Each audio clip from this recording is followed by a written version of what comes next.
اللہ تعالیٰ کا ارشاد ہے، من کان یرید العزت فللہ العزت جمیعا۔ جو آدمی عزت چاہتا ہے تو اسے معلوم ہونا چاہیے کہ ساری کی ساری عزت اللہ کے لیے ہے۔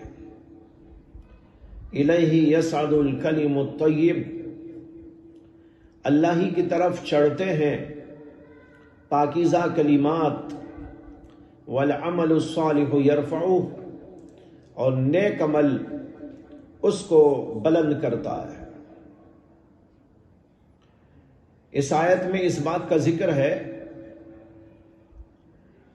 کہ اگر کوئی انسان عزت چاہتا ہے تو اس کا طریقہ کیا ہے۔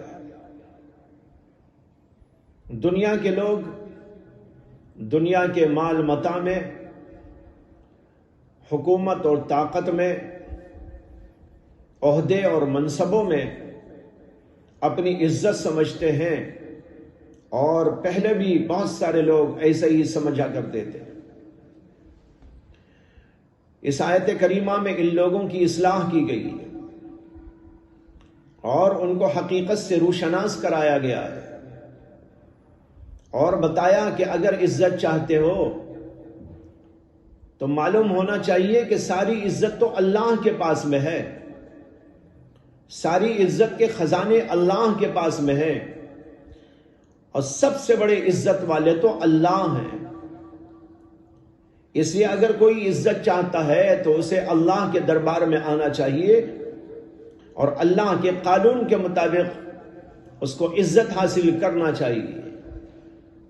ایک حدیث میں آتا ہے جس کو حضرت انس بن مالک رضی اللہ عنہ نے روایت کیا کہ نبی اکرم صلی اللہ علیہ وسلم نے فرمایا کہ اللہ فرماتا ہے اور ہر دن فرماتا ہے، یقول اللہ تبارک و تعالی کل یوم انا العزیز فمن اراد عزت دارین فلیطیع العزیز۔ میں عزیز ہوں، سب سے بڑی عزت والا میں ہوں۔ جو آدمی دارین کی عزت چاہتا ہے اس کو چاہیے کہ وہ عزیز کی اطاعت اور فرما برداری کرے۔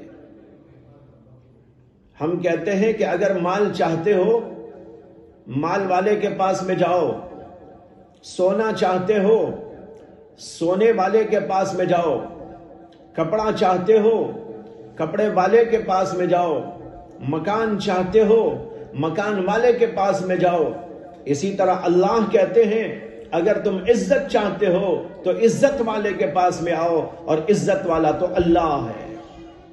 جو عزت والے کے پاس آئے گا، عزت والے سے اپنے تعلقات کو ہموار کرے گا، اور عزت والے سے اپنے روابط پیدا کرے گا، وہ بھی عزت والا شمار ہوگا۔ اور جو آدمی ذلیل لوگوں کے ساتھ اٹھتا ہو بیٹھتا ہو تعلق رکھتا ہو، ذلیل اشیاء سے تعلق رکھتا ہو، ذلیل چیزوں میں اپنا وقت کھپاتا ہو، اس آدمی کو عزت کیسے مل سکتی ہے؟ دنیا والے سمجھتے تھے کہ مال میں عزت ہے، جائیداد میں عزت ہے، دکان اور مکان میں عزت ہے، عہدوں اور منصبوں میں عزت ہے، حکومت و طاقت میں عزت ہے۔ اللہ نے ان کا جواب دیا کہ نہیں نہیں، اگر عزت چاہتے ہو تو عزت والے کے پاس میں آؤ، وہاں تم کو عزت ملے گی۔ اور یہ جتنی چیزیں ہیں سب ذلیل ہیں، ان کے اندر کوئی عزت کا پہلو موجود نہیں۔